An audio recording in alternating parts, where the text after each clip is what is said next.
मन के भी दो हिस्से हैं। चिंतन के जैसे दो हिस्से थे ऐसे मन के दो हिस्से हैं। एक हिस्से का नाम है आत्म निर्माण, एक का नाम है आत्म विकास।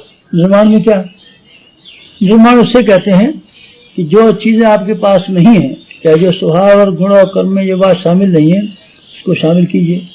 मसलन आप पढ़े नहीं, विद्या नहीं आप, तो अब आप कोशिश कीजिए भाई को कि आपको विद्या पढ़नी है। ईमानदारी से रहते हैं, बीड़ी नहीं पीते, वो तो ठीक है आपकी बात, पर ये पूछता हूँ विद्या की जो कमी है उसको आप क्यों पूरा नहीं करते? विद्या की कमी को आप पूरा नहीं करेंगे तो उन्नति कैसे हो जाएगी? आपका ज्ञान का दायरा कैसे बढ़ेगा? आपकी बुद्धि का विकास कैसे होगा? इसीलिए कि हाँ, आत्म निर्माण के लिए भी ढेरों काम करना है। स्वास्थ्य आपका कमजोर है, इसी से तो काम नहीं चल जाएगा ना कि हम बीड़ी पीते रहे वो बंद कर देंगे। बंद तो करनी चाहिए थी, पर एक और बात भी करनी पड़ेगी। आपको स्वास्थ्य संवर्धन करने के लिए आपके अपने आहार में क्रांतिकारी परिवर्तन करना पड़ेगा, ब्रह्मचर्य धारण करना पड़ेगा और व्यायाम का कोई नए तरीका अख्तियार करना पड़ेगा। ये जो नए तरीके अख्तियार करना है, इसके लिए प्रगति के लिए ये सब आत्मनिर्माण में आते हैं। कमी को पूरा करना है, कमी को सुधारना ही तक सीमित नहीं है, कमी को पूरा भी तो कीजिए। सुधार लेंगे इससे क्या बना?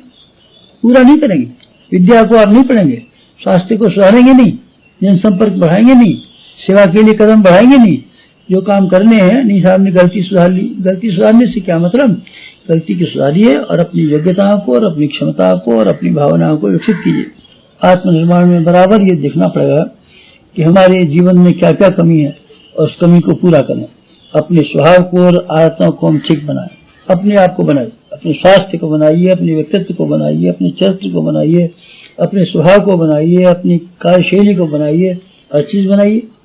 और इस बनाने के अलावा एक और भी ध्यान रखिए, अब अपने कुटुंब को बनाइए। निर्माण केवल अपने आप का, हम अपने आप में संत बन जाएंगे और रामायण पढ़ेंगे और हम मिठाई नहीं खाएंगे, आपका कहना तो ठीक है, पर वो भी तो आपका अंग है, आप अकेले थोड़ी हैं। आपको जो कुटुंब है वो भी आपके साथ जुड़ा हुआ है, इसलिए निर्माण उसका भी करना पड़ेगा। अगर आप उसका निर्माण नहीं कर सकते, सारे के सारे आपके घर वाले कमीने, उजड़, मूर्ख, दुष्ट बन के रहेंगे, तो आपकी शांति कैसे स्थिर रहेगी? फिर आप भजन कैसे कर लें? फिर आप अच्छी जिंदगी कैसे जी लें? फिर आप मीठे वचन का अभ्यास कैसे कर लें? जब हर आदमी हैरान होगा तो आपको गुस्सा क्यों नहीं आएगा?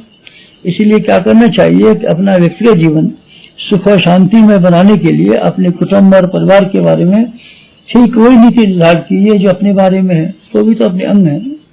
ये सबको बनाइए। क्या बना इनका एक ही बात बनाइए, इनके अंदर भलवन साथ पैदा कीजिए, चैत्र निष्ठा पैदा कीजिए, आदर्श पैदा कीजिए, सत्प्रवृत्तियां पैदा कीजिए।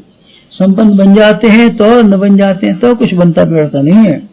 गरीबी में भी लोगों ने शानदार जिंदगियां जी हैं और अमीर रहते हुए भी आदमी ने इतने कलह उत्पन्न किए हैं कि स्वयं मर गया है और दूसरों को मार डाला है। इसलिए संपन्नता की बात मैं नहीं करता आपसे। निर्माण के लिए मेरा मतलब गुण, कर्म और स्वभाव से।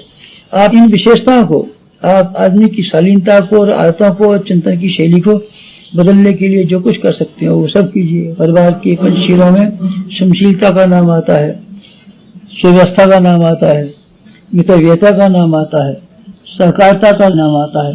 ये सब बातें उसमें आती हैं। आप इन गुणों को स्वयं भी धारण कीजिए, घर वालों को भी कीजिए। ये है व्यक्तित्व के और चरित्र के निर्माण करने का, चिंतन के निर्माण करने का एक शानदार तरीका है। आप उसको किस तरीके से कार्यान्वित कर सकते हैं, इसके बारे में चिंतन और मनन के समय पर जब आप बैठे एकांत में, तो ये विचार किया गया। एक और धारा है जिसे मनन का दूसरा हिस्सा कह सकते हैं, उसका नाम है आत्मविकास। आत्मविकास, आत्मविकास का क्या मतलब? आत्मविकास का मतलब यह है कि अपने आप का, अपने अहम के दायरे को बढ़ा देना। लोगों का दायरा बहुत छोटा है, खूब मंडूक की तरीके से अपने शरीर को ही अपना मानते हैं। ये नहीं मानते कि हम समग्र समाज के एक घटक मात्र हैं। रक्त के एक कण की क्या कीमत हो सकती है, आप बताइए। रक्त के सारे कणों का समूह जब मिल जाता है तो ही तो खून का संचार होता है। एक कण जरा सा निकाल लें, क्या इकाई है बेचारा, संयुक्त होने पर ही बात बनती है। इसलिए आप अपने दायरे को सीमित मत कीजिए, आप संकीर्ण स्वार्थपरता से ऊंचा उठने की कोशिश कीजिए। अपने मैं के स्थान पर हम कहना सीखिए, हम सब, वी, हम सब। और आप ये कहते रहेंगे मैं, तो बकरे की तरीके से आप सीमाबद्ध हो जाएंगे और खूब मंडूक की तरीके से एक ऐसे छोटे दायरे में घिरे रहेंगे जिसमें कि आप और आपका कुटुंब बस इतने याद में रह जाएंगे। आपका समाज से अर्थात भगवान से कोई संबंध ही नहीं रह पाएगा। इसलिए अपने आप का दायरा विकसित कीजिए। हम सब के, सब हमारे। इस तरीके से विचार कीजिए। आप इस तरीके से विचार कीजिए, आत्मा सर्वभूतेषु, सारा संसार हमारे ही समान है, सबके सहयोग से हम जिंदा है और हमारा सहयोग सबको मिलना चाहिए।